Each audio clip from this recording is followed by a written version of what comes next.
Football is for everyone, or at least it should be. As the nation's game, football has not always been the most welcoming of places, and from homophobic comments and chants from the stands to posts online, discrimination against LGBT people was, and still is, rife within our beautiful game. However, in recent years, campaigns such as Rainbow Laces and Football v Homophobia have raised awareness of the issues, and so in this film, I speak to some of the people here at Exeter City who have been working in the community to make football a more welcoming place for everyone. But first, let's hear from Will Barrett about the work of the ECFC Museum. In 2020, the ECFC Museum partnered with Alan Quick of the club's One Game, One Community group to create the Football for Everyone exhibit at St James Park. Produced to support the Football versus Homophobia campaign in 2020, the exhibit focuses on the life and legacy of Justin Fashanu, who to this day remains the only elite player in English football to come out publicly while still playing the game. On display at the park are numerous items that chart the career of the powerful and enigmatic forward who chose football over boxing to feature for more than 20 different clubs, including Norwich City, Southampton, Notts County, and our local rivals, Torquay United. A trailblazer in every sense of the word, Justin also played 11 times for the England under-21s, and in 1981 he became the first black player to command £1 million transfer fee when he signed for Nottingham Forest. In 1990, Justin came out into a world where even his manager felt it acceptable to call him a bloody puff in public, and where attitudes in the media were less than sympathetic to his privacy and sexuality. Sadly, Justin took his own life in 1998, but his legacy and spirit lives on today, as the Justin Story campaign that was launched after his death has evolved into the Football versus Homophobia campaign that takes place in February each and every year. FVH is an international initiative that engages in campaigning, education, advice and guidance, research, policy consultation, and capacity building to make existing football structures safe, welcome, and inclusive for LGBT people at all levels of the game. The campaign was launched to challenge discrimination based on sexual orientation, gender identity, and expression at all levels in football. And on the 20th of February 2021, Exeter City will take part in our 12th FVH game when we play Grimsby Town at St James Park. Now an annual tradition and very much part of the modern heritage of Exeter City and clubs across the world, each season sees players warm up in FVH t-shirts to share the message, whilst last year Isker Apollo were honoured guests at the park as they took a lap of honour ahead of the game and displayed their flags on the pitch at half-time. Sadly, due to the current coronavirus restrictions, our usual activities will not be possible this year. And so Craig has met up with just some of the people here in Exeter who are working to improve the representation and visibility of LGBT throughout football and to realise the potential of football in society as a tool to create positive change. How important is this campaign for people like me and you that work within a football environment? I think it's really important. It's about making a statement about inclusion and diversity. So what we're trying to do is just raise the awareness of that and educate people, just make sure everybody's aware that not everybody's the same. There are people of different sexualities, gender, race, things like that. So it's just highlighting that. I mean, looking at a local level and within Exeter City, obviously coordinator of the Proud Grecians, which is a really important organisation for LGBT and allies, Exeter City fans, isn't it? And you, just talk about a little about what you do. Yeah, I started that a few years ago just to ensure that we've got an LGBT representation here. It was in July 92 that Justin Fashanu played here for Torquay United, and it was just that I was a friend of Justin's, so after he died I got a bit involved in various campaigns, the Justin campaign before FVH, Football v Homophobia, and Stonewall Laces, which Stonewall Laces started 5 years ago. So I've been involved in those campaigns and then brought some of that here to Exeter. You mentioned Fashanu there. Obviously, I'm sure everyone's aware of the tragic circumstances with Fashanu and everything that happened in the late 90s. But I guess for you, it's a lot close to home. Talk about how you knew him and what he was like as a person.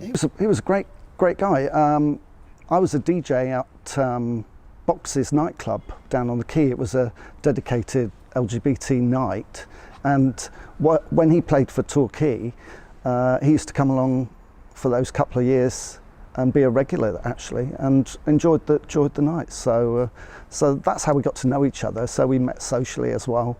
So yeah, he was a great guy, and sadly, you know, he was the first £1 million black player, but also he came out as well, and then tragically took his own life because of the homophobia and the racism and just other things that just he couldn't cope with. So that's how there's a lot of work around diversity in football, and that's why it's happened. So yeah. And I guess in those situations in the late 90s as well, it was a lot more rife back then as it is now, but we know there's still a lot more work to be done. Yeah. In terms of homophobia at football, not just Exeter City, but at any game you've attended, have you experienced anything? I haven't personally, but I know a lot of people have. We have had the odd incident here, and the officials here have been amazing. They've really dealt with it swiftly. The police have been fantastic. People have been reported, excluded, but it's so rare here. Exeter City's got a fine example of inclusion and diversity work through its One Game, One Community group. So it was just over 10 years ago that the One Game, One Community group, I was headhunted to actually join that group actually by a lady called Fran Jenkin, and she was a real campaigner, well-known campaigner in Exeter and for Exeter City, and she asked me to come along to the first meeting, but tragically and unbelievably she died before I actually met her. So I never met her. We had lots of conversations and emails, but I never met her. But she got me involved in the One Game, One Community group, and Martin Weiler and a few others have been actively keeping that group going, along with a whole load of us, and it's become a really strong group. And Simon Kitchen is now our chairman, and we do a lot of work, not just LGBT, but disability, women's football, promoting all the different strands. So that group really has brought the club, you know, on in leaps and bounds. Let's talk about the Proud Grecians then, and I know you've had even in lockdown, you've had a busy time of it. Yeah. I mean, how's 2020 been for the fan group? Well, the fans are really enthusiastic, let's put it like that, and Exeter City were doing really well, and we hope it continues. So let's keep going that way if we can. But yeah, we're quite a little group and doing quite well. You know, we've got a good social media presence. We're putting stuff out there, sharing things, and you know, it's had to go that way even more so during these lockdown periods and this coronavirus time. But yeah, it's a good little group, and we chat away on chats and things like that. So yeah, we're going well. Elsewhere in Exeter, Isker Apollo FSC was founded in 2018 with the aim of providing a fun, welcoming environment within the LGBT community who could play football in and around the city. Officially affiliated with ECFC through the City Community Trust, I caught up this week with founder member Lewis Bell-Cathwra.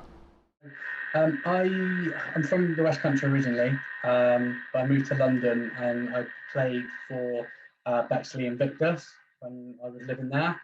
Then when I came back to Exeter, I was fed up of going to watch football on my own in the pub, because I didn't have that community that I had sort of when I was in London. So I just wanted to meet social side of it, just meet some friends that wanted to play football, but also want to go down the pub or go down the ground to watch it as well. So yeah, I just put a little post out on Facebook just to see if anybody would be interested in starting an LGBT football team. someone messaged me back like instantly and said, yeah, let's meet up later on today. So we met up, had a drink, and sort of founded it from there, really.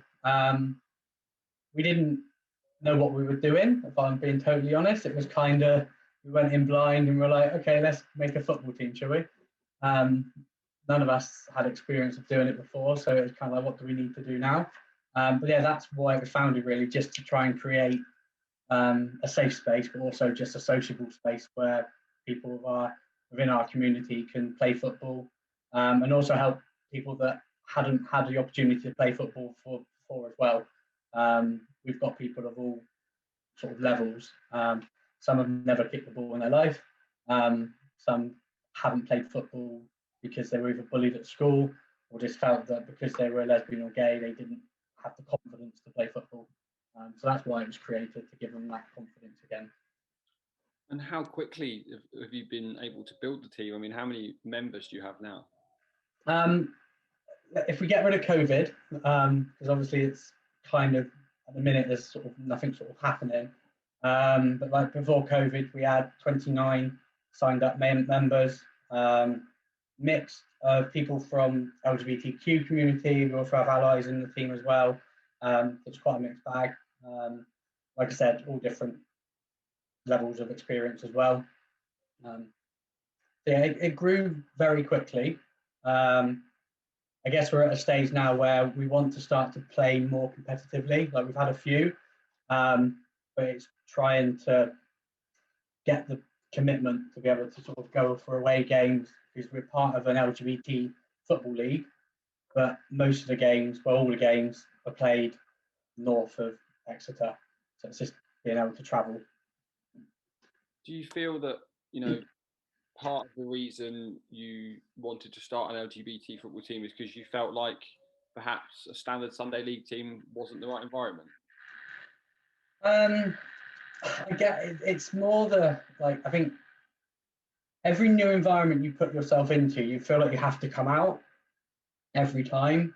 I was just fed up with that, and 9 times out of 10, other major, like non-league on a Saturday or Sunday, they'd be absolutely fine with it, but there could always be that one that wasn't, that makes it awkward and not great for you. But my main reason was because I knew how much confidence and friendships it brought me when I lived in London. Like when I moved to London, I knew nobody, and the football team gave me that community, and that's what I wanted to create in Exeter.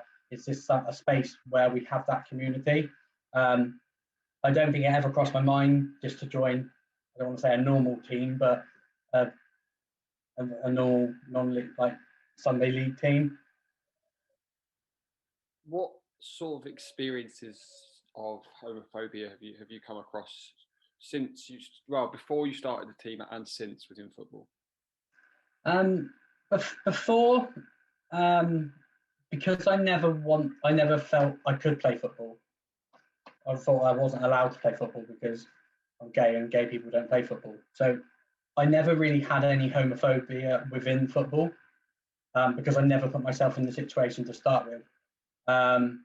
Yes, when I went and watched, I'm a Man United fan. Apologies if you don't like that. Obviously, I used to live in Manchester, so I went to Old Trafford on a regular basis. I worked there as well. You would hear like comments and stuff. It was never aimed at me, but you would still hear comments that they would shout about certain players, and stuff like that. Like, yeah. So I've never had any of it directed at me within sport. Outside of sport, yes, but within the football, I've never had any thrown against me. Of course, we're having this chat because it's with the Homophobia Month, and we've also got the Rainbow Laces campaign that we saw at the tail end of last year. How important are these campaigns? Because they do seem to make a difference, don't they? They make a massive difference. Even like last year when we went and we did a lap of Exeter City's ground at half time with our flag, and we got a standing ovation. It was quite, I won't say emotional, but it was emotional because it was the first time that we probably felt as a club that we were a proper team now. And it was because of Football v Homophobia initiative that was allowed to happen. And I think it also gives that the people that are younger, that may think that they're gay, or they may think that they're lesbian or bi or trans, seeing the fact that these events are going ahead, that they can actually see at the end of the day, they might actually be able to play football. And hopefully it will stop them thinking when they get to the age of 12 or 13, right, I need to stop football now and try and find a gay route and what I'm going to do. But I think that's the biggest impact that it's hopefully going to be having. And it just starts that conversation. Because like we had people of all ages coming up to us, asking if they can have pictures with us, asking us about the club. And it would never have happened without these initiatives. And I think they need to continue with it. I think it can only get bigger and better now. And I'm just glad that it's given us as a club a platform to be able to hopefully help some people that might be a little bit lost with who they are at the moment. How important do you feel that it is that the clubs such as Exeter City back these campaigns and back their local LGBT football teams? Yeah, I'll be honest, but without Jamie and Exeter City, we wouldn't have been where we were today. The support we've had, even from as much as when it was our first year birthday, we have videos from the team sent to us and things like that. It gives us a platform. It gives us a bit of confidence as well that what we're doing is the right thing to be doing. You sometimes need that from a bigger organisation to say, actually, what you're doing is fantastic. Keep doing it. We'll back you and support you wherever you need it. And I think more and more clubs, like professional clubs like Exeter City, need to be supporting their LGBT teams as much as they were when women started to play football initially and stuff like that, like when they helped them and things. So I think it just needs to. I think every club needs to be supporting it more. I think there's more ways that they probably can. And not make it just a month or an event happening at like one match. But everything that we've had from Exeter City has been phenomenal support from the fans as well. Like the fans have been brilliant. And this has given us a way for us to grow more as well. Like we've got a bigger reach now because we're affiliated with Exeter City. And hopefully it will mean that there may be some Exeter City fans that might not feel they can play football, but if they see that we're there, they can come along and join us and continue their football.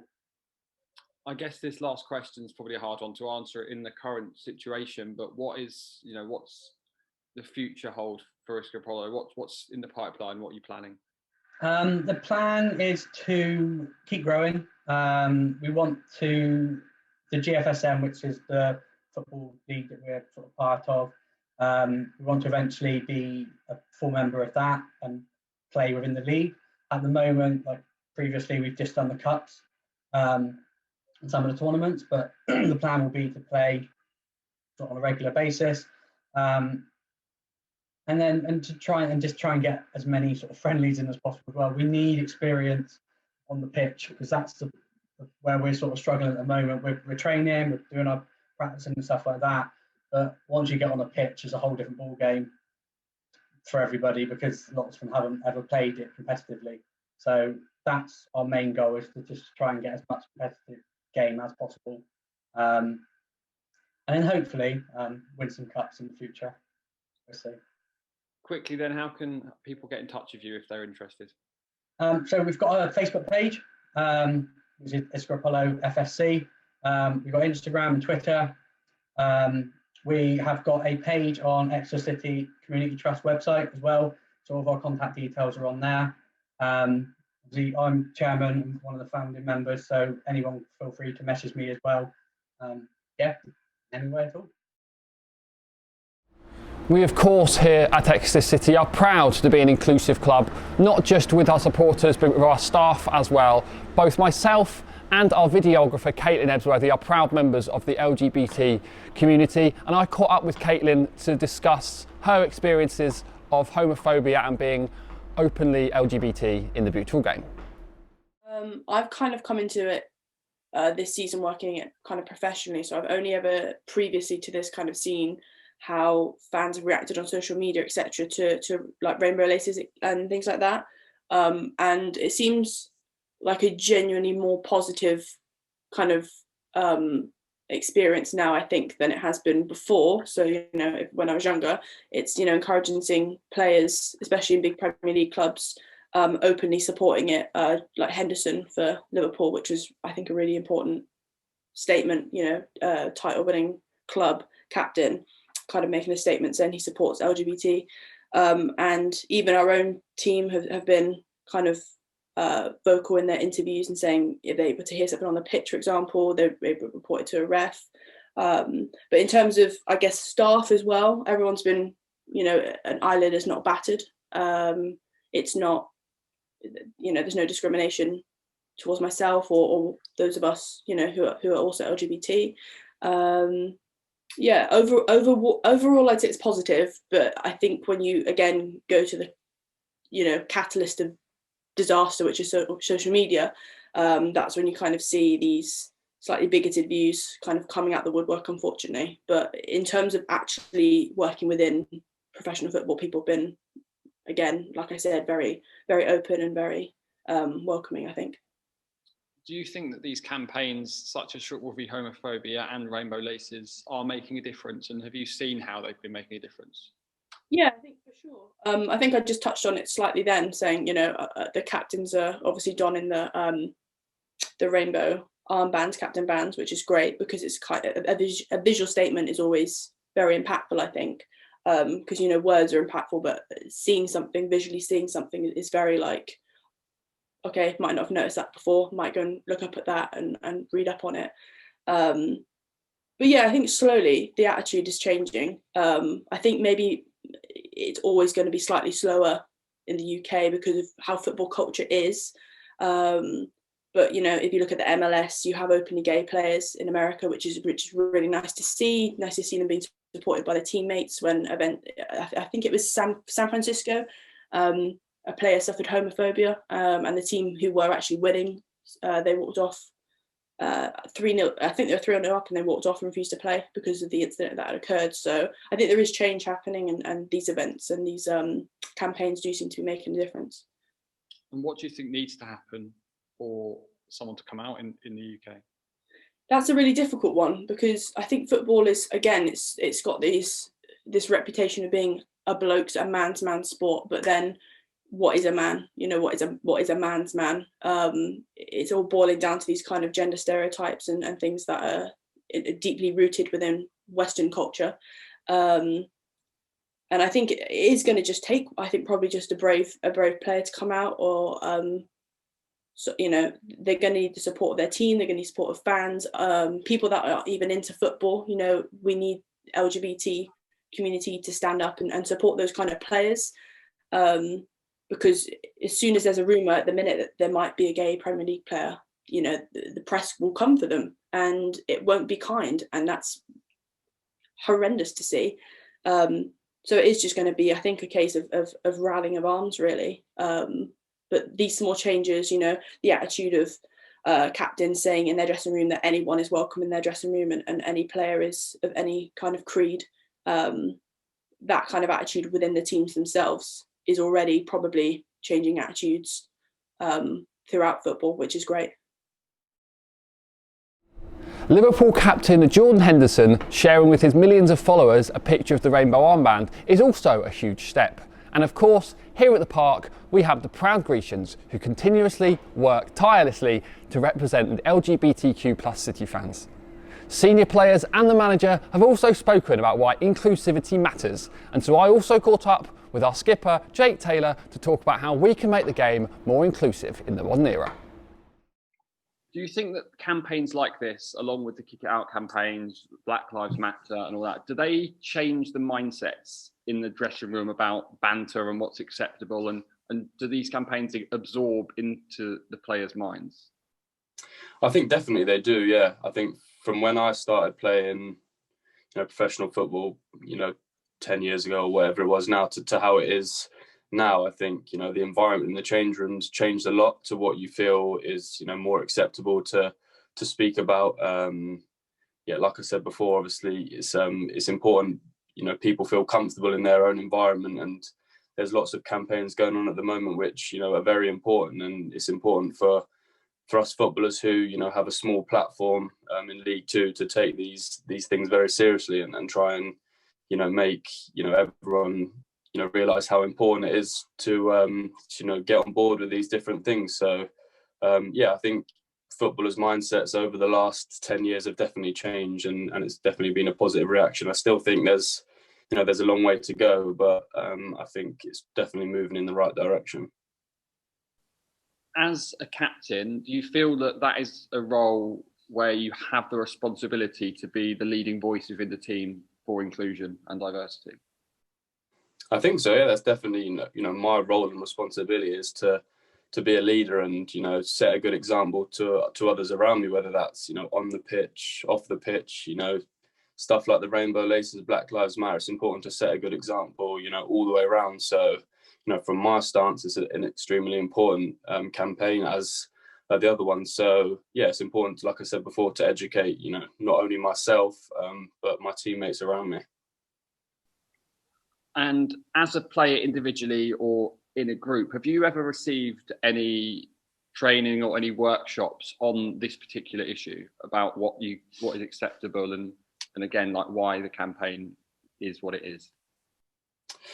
For me personally, no, nothing, no individual workshops out there. I mean, you know, now you said it, probably, you know, should be something out there that players go to and sort of, you know, learn about. There's, you know, I think, you know, lots of people have different opinions on different things, so it would be nice for people to go along to some workshops, like you said, and, you know, educate themselves in the correct way, and maybe open their eyes to some things which, you know, maybe they don't feel comfortable about speaking, because I think it's a subject that lots of people may not feel as comfortable, you know, speaking about it as others, which is life. But like I said before, I think life moves quickly, and it's important that, you know, people sort of move along quickly with it, because, you know, things are changing at the moment, and it's important that sort of people accept changes and you know, go into it with a positive attitude. If someone was watching this or listening to this, whether they're an Exeter fan or not, and they said